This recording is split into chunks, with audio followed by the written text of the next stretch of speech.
everyone, Alexa Donne here, and today we are going to be discussing, debating to prologue or not to prologue. That is the question. And the answer, like 90% of the time, honestly, is no. And we're gonna talk about that. Why? Why do people say don't write prologues? Specifically, why do agents advise you 9 times out of 10 or more, some will say never do it, why do they say don't write a prologue? I'm gonna tell you why, but also don't worry, sometimes, yes, you get to write a prologue.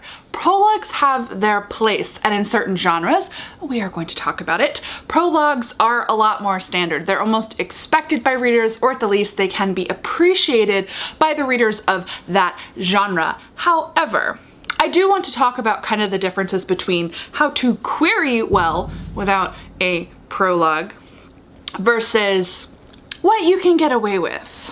So this video is going to be broken up into several sections, time-stamped as always, but hopefully helpful for you guys. First, I'm going to talk about kind of the conventional wisdoms of why people are anti-prologue, specifically agents.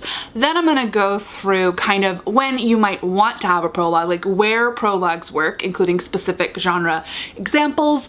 Then I'm going to give you my tips for writing or not writing a prologue. And finally, I'm just going to read a couple of examples, mostly from YA or adult thriller, the genres that I mostly read, of prologues that I really like, so you can see a couple of examples of different ways that prologues can work. So let's start off with why you so often hear people hating on prologues. And this is because most of the time, not among professional writers, but people love to write prologues, and most people really aren't good at them. Why? Because a prologue can represent essentially a crutch. It can represent lazy writing. Very often, in the mind of a lot of writers, amateur writers, more novice writers, or just, you know, every once in a while this happens in so-called professional writing as well, where a prologue is an info dump. The writer uses it as an excuse to be like, well, I couldn't think of any other way to shoehorn in all of this info dumping that I know technically I'm not supposed to have in my novel. So I'm just going to write a really long info dumpy backstory prologue, and that way I don't have to find other ways in terms of storytelling craft to weave that information into my book. And so just very often when people write prologues, they're boring, they're long-winded, they're full of info dumping. And basically from like a pacing and tension perspective, well, that's the boring thing, because it's all this extra before stuff and the story isn't actually starting. The story doesn't start until you get to chapter 1. Asterisk, unless you're very clever about your prologue, which I'm going to talk about. So that is the major pitfall with prologues.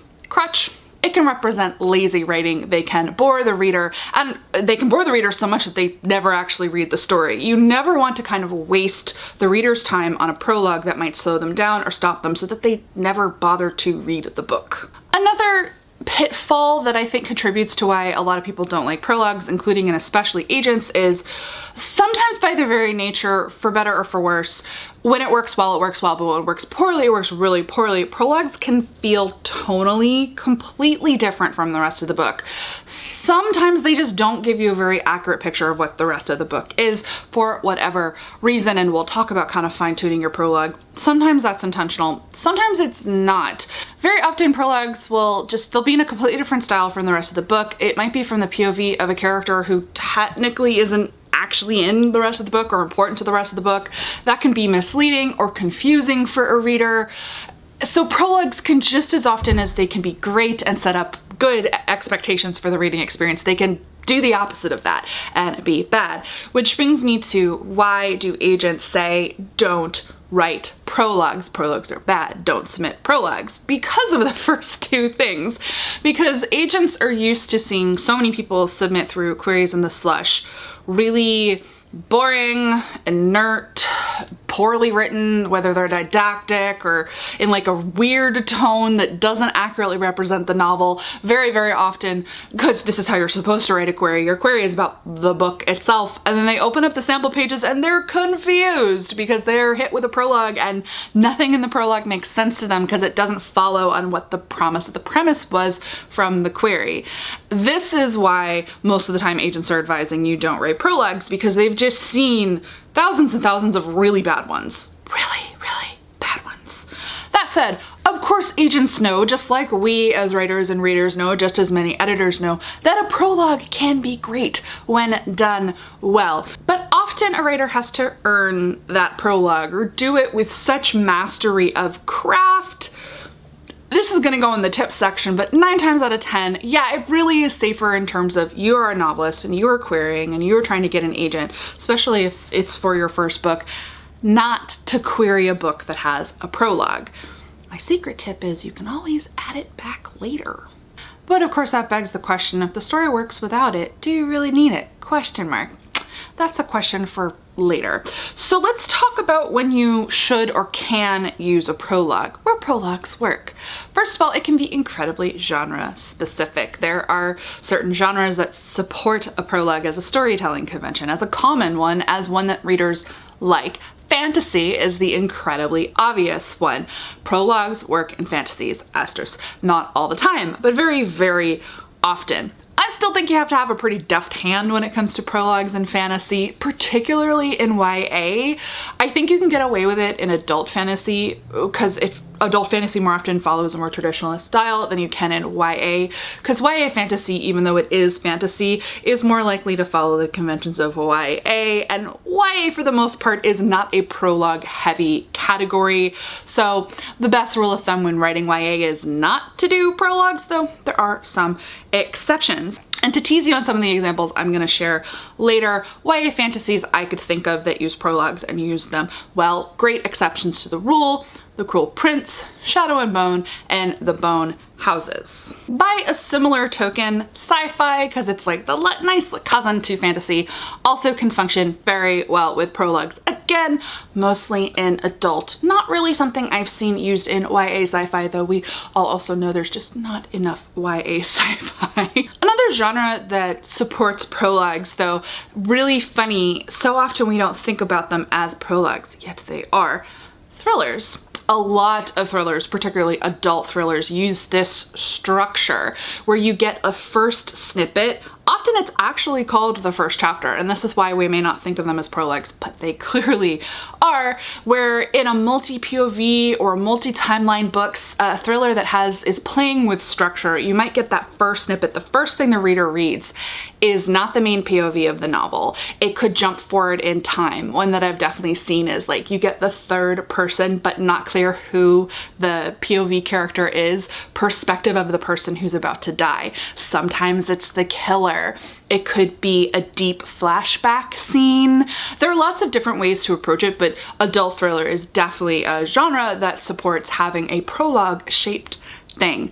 But again, less so in YA. And some examples there that I'm going to share later: Sometimes I Lie, It's Always the Husband, Local Woman Missing, The Truth Hurts, and 3 Perfect Liars. Those are all books I read really, really recently that all had prologues that stuck in my mind because they did something that falls under the when do you use a prologue guideline, which is when your prologue increases tension for the reader.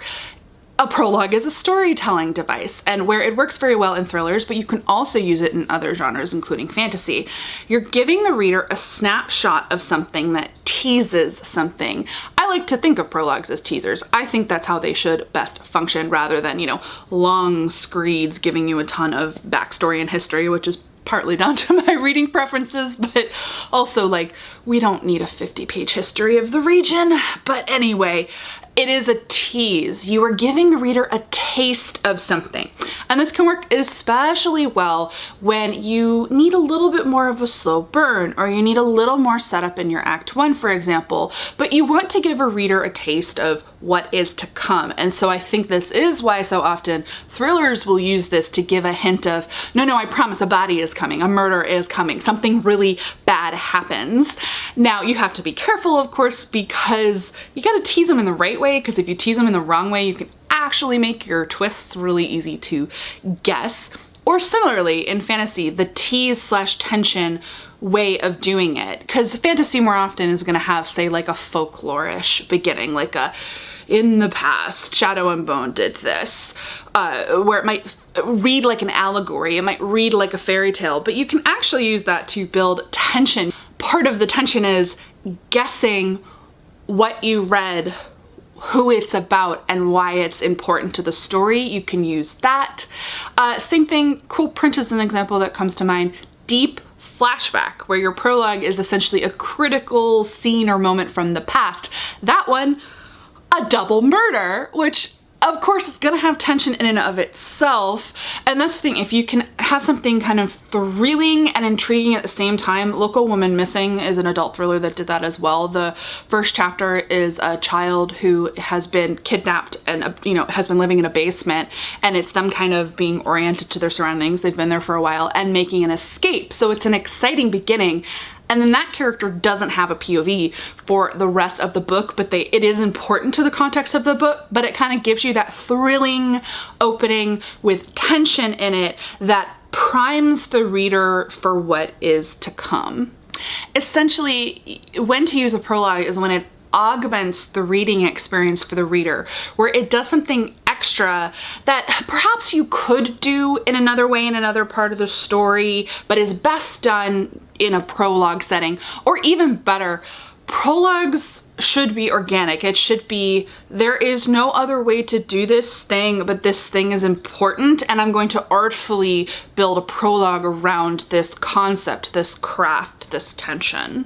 Which brings me to more practical tips for writing your prologues or not writing your prologue, because my first tip is kind of what I said in the first section, which is 99% of the time just don't do a prologue. It is safer not to, especially if you're outside of genres that typically support them. And by this I mean when you are querying. And this is because honestly, like, think about your writing. Think about, like, when we share first lines on Twitter, for example, or what's the first line of the novel? Wait, you know, I have a whole video on why first lines are important, though really it's first lines and how they feed into the second line and how that feeds into the first paragraph and the first page. And so often that is actually happening in your first chapter. And so you want that to be the first thing the agent sees. And like I said, your actual query should be about the book itself. So the first thing you want them to read is the first chapter, not a prologue. So 99% of the time, it is safer not to include it. And if it's something that you really feel passionately about, seriously, you can add it later. I can tell you, my book, The Ivies, I never had designs on adding a prologue to that, actually, so it was never even a question. I don't typically write prologues, but my editor is the one that suggested we add one. And so The Ivies has a prologue. It's very short. It takes a section of text that was originally later in the book, kind of as a little bit of deep backstory. And her idea was to take those like 3 paragraphs, move them to the beginning, make them a prologue, and then I had to kind of editorialize it a bit to give it a little tension and a little tease. But that's the thing, you can literally craft a prologue later. Prologues can be added later on in the process, but I do think that they can actively harm you when you're querying, when you're trying to get an agent, even on submission, just because so many people don't like them. So it's better not to take the risk going with a prologue if you're going to encounter a person who just isn't a big fan, or take the risk that you haven't executed it well. But hey, like, practical tips on how to execute it well. Keep it short. This is my number 1. A lot of readers will give you the benefit of the doubt on a prologue, but their patience will start to wear thin the longer your prologue is. I think the best rule of thumb is to keep it to a couple of pages. Small exception for when you are doing more of a narrative sequence, thinking of The Cruel Prince, the sequence of Jude's parents being murdered, thinking of the local woman missing. And I'd actually say that opening bit almost ran a little long for me, because I know that me as the reader, I was like a little confused. I was like, where is this going? This isn't what I thought the book was, but I kept reading it because there was a lot of tension in the sequence of a girl escaping from a basement. So there's a little bit of leeway there, but still don't go too long. But I really love a good short and sweet prologue. There can be really effective prologues that are a page, 2 pages, maybe 3. I'm thinking like final published pages, like word count wise. I personally wouldn't go over 2,000 words, and I'd say less is more. Be economic with your words. This is if you're gonna do a prologue, this is where you need to be exacting with yourself, really thinking about your language choices, grammar, tone, the function of what you are writing. Which brings me to my next tip, which is to think about tone, mood, and your word, grammar, and style choices. Because what can work so well about a good prologue is that it does feel a little stylistically different, but also specific, especially if you are trying to build tension. There are a lot of choices you can make with your literal choices in terms of tense and POV, for example. Let's say your book is in first person. A third person prologue can be incredibly effective, especially, as I mentioned, one where it's not actually clear who the main character, who the subject of the prologue is, because that's going to create tension. You can also go omniscient. That can be incredibly effective in a prologue, even if the rest of the book isn't like that, especially if the rest of the book isn't like that, because you can give that prologue kind of a grander feeling, and again, you're creating intrigue. You can also do things like conditional phrasing, though I say that as a thriller fan who says, be careful with the if only I had known kind of structure. You can use it a little, but don't use it too much. You can use repetitive sentence structure, very particular word choice to kind of build tension in that prologue. To me, the perfect prologue, well, as I said, it's a tease, it's a taste. It makes me go, ooh. And then I like turning the page to chapter 1 and being hit in the face with a really sharp first line, with a first paragraph that lands, that immediately is forcing my brain to go, okay, well, this is totally different from the prologue, but they connect. And then that's how you get them to read further. The next tip is to do a lot of field testing, essentially. Have beta readers, critique partners, read it different ways. Read it with the prologue, read it without the prologue. If you have someone who read the entire book from chapter 1 through, give them the prologue after the fact. Give a different reader the book with the prologue. Because a good prologue should inform the reading experience and change and alter the reading experience. And you should really, first, try not to be too defensive about your prologue, because I do think we get attached once we decide to write one, because you might get the feedback that they didn't need the prologue or that the prologue spoiled something for them. So essentially do this field testing, A and B testing, to determine whether you need the prologue, especially if you're deciding to try to be the exception to the rule and query with a prologue. Do that A and B testing. You have to see how it reads. Ask them explicitly. You could just give them the prologue. Would you read on from this?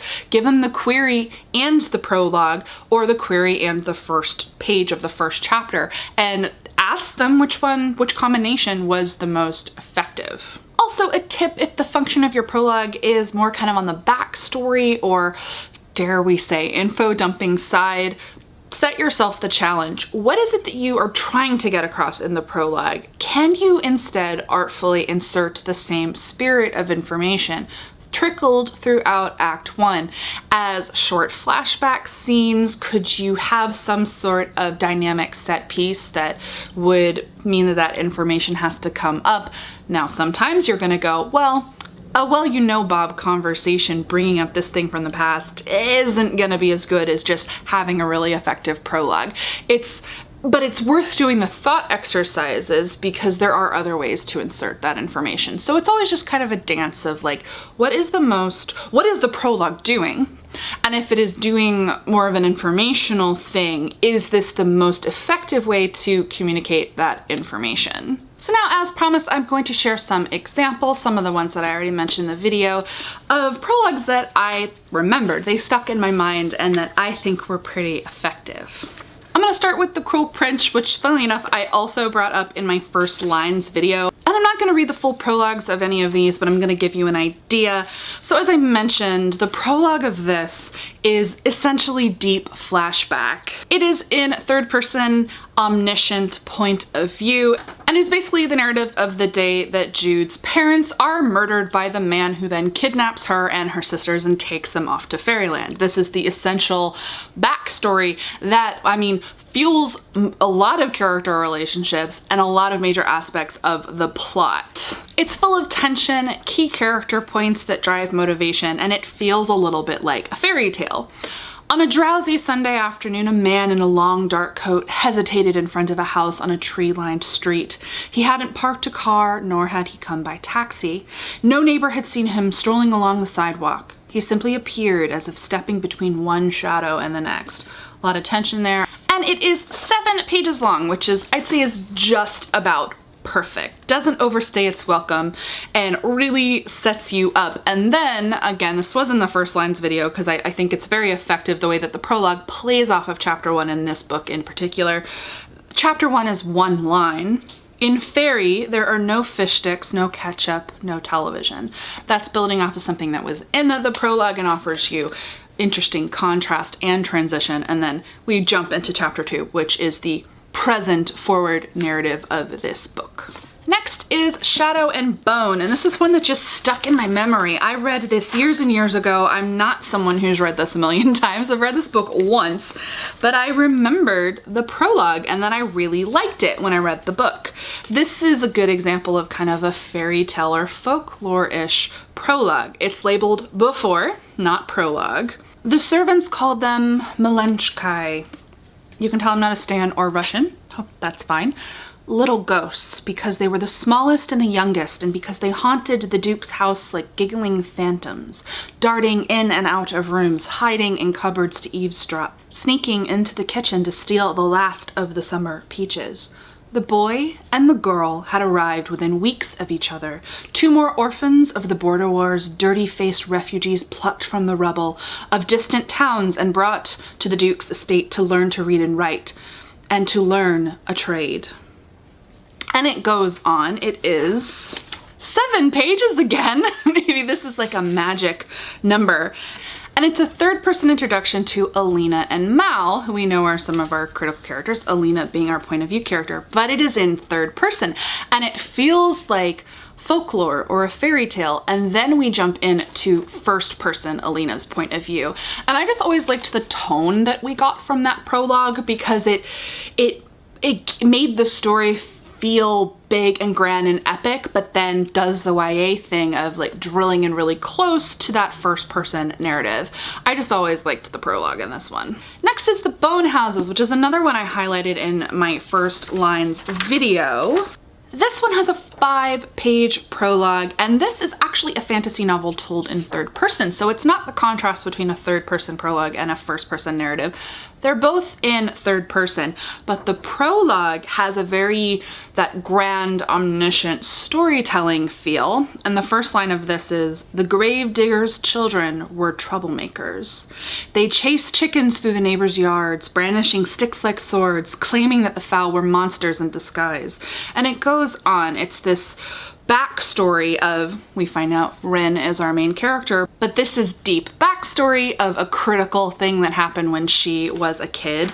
Her father died, and it sets up a lot of the magic of, essentially, this book has magic zombies. It's quite great. It drives her motivation, sets up the stakes and the world. And I don't think it's a coincidence that all 3 of these fantasy stories, YA fantasy stories, essentially use like a when they were children, this is a critical thing that happened backstory technique to set us up for these stories. It's something that works really, really well in fantasy, but especially YA fantasy. Moving on to thrillers. This is where it gets fun. I really like prologue type structures in thrillers because you can really break form here.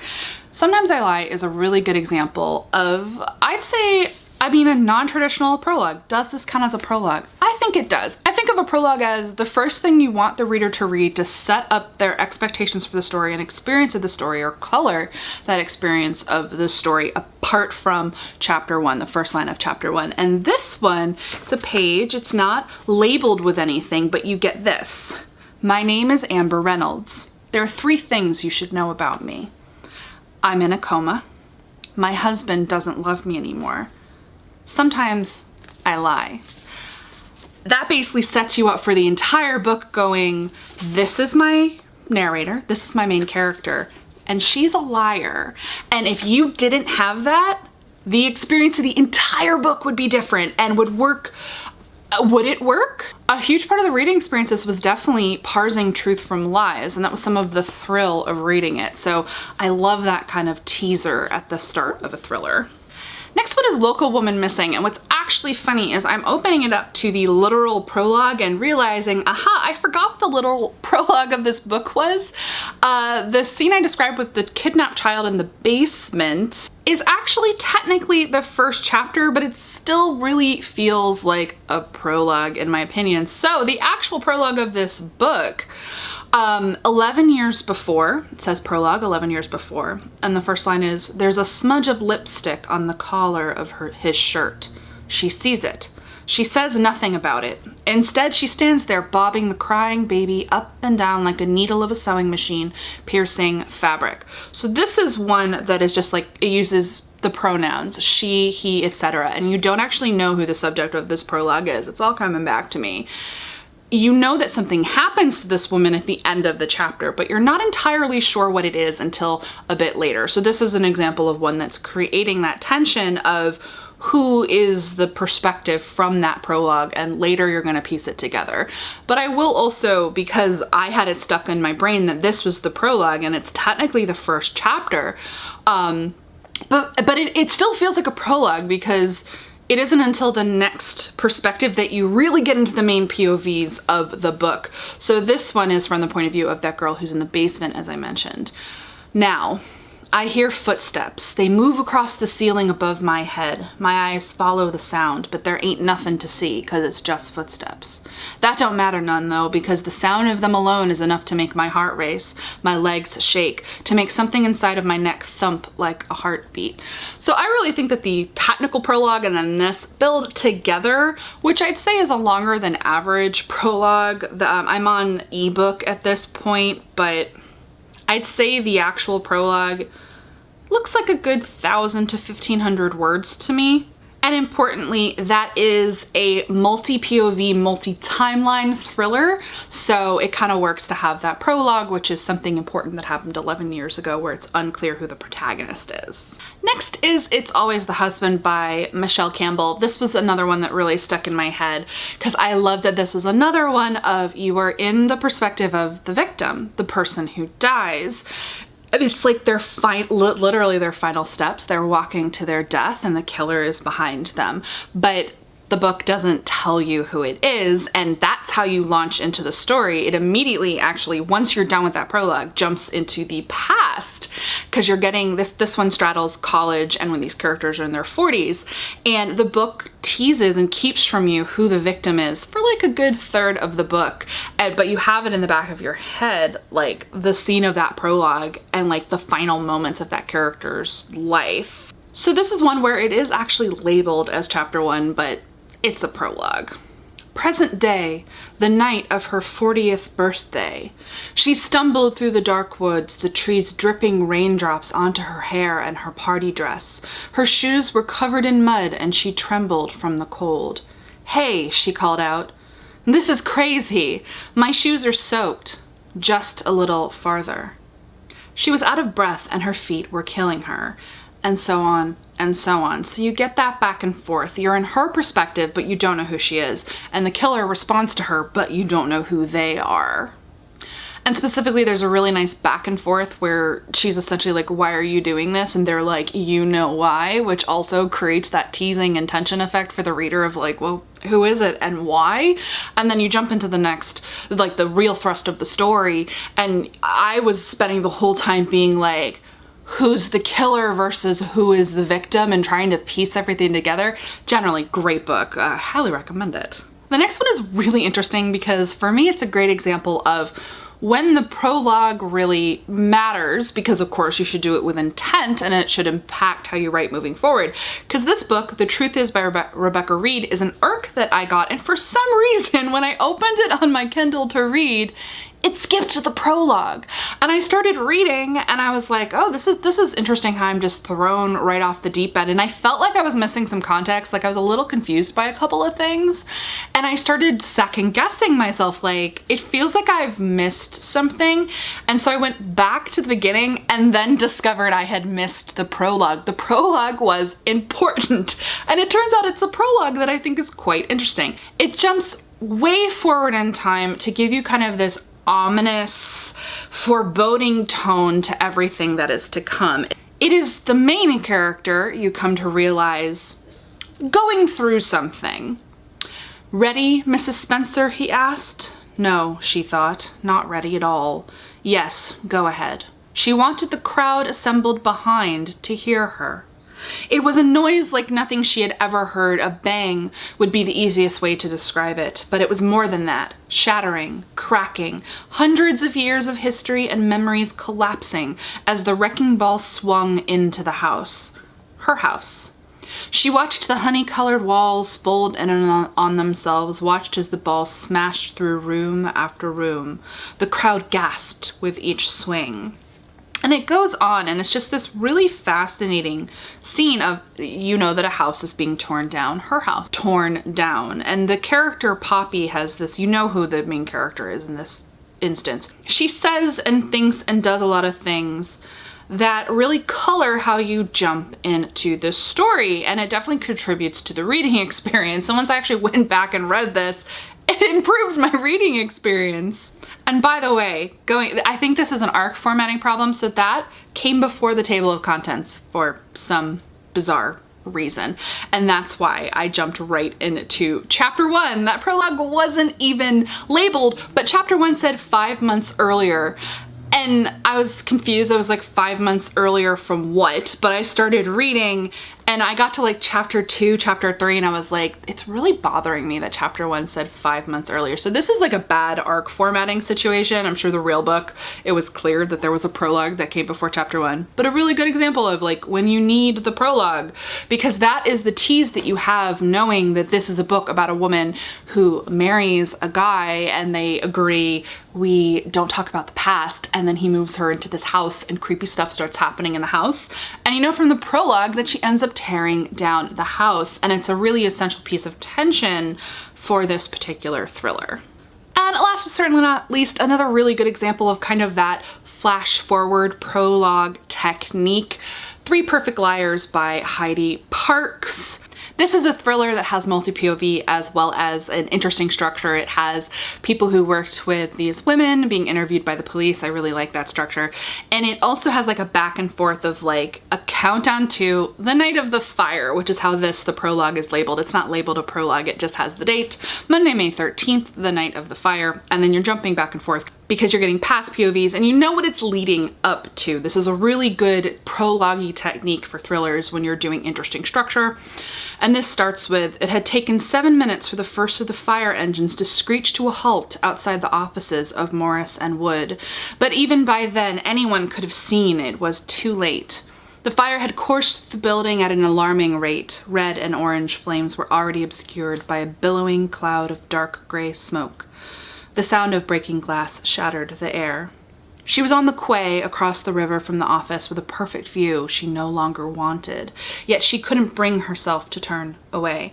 So this is that example. You don't actually know who this protagonist is until you read the entire book and you work your way up to the night of the fire and you figure it out. But it was a really great tease going into reading the book because like I knew, oh, this is what it's all building towards. So I think that's a very specific way in terms of thrillers. You can see the difference. The three fantasy examples were all like snapshots of the past, a deep childhood event that was really critical to character motivation. The thrillers are far more likely to use devices for building tension, for setting up the reading experience, to actually contribute to how the suspense is built and how twists are teased and revealed. So those are just examples in the genres that I read where I think prologues can be used really, really effectively.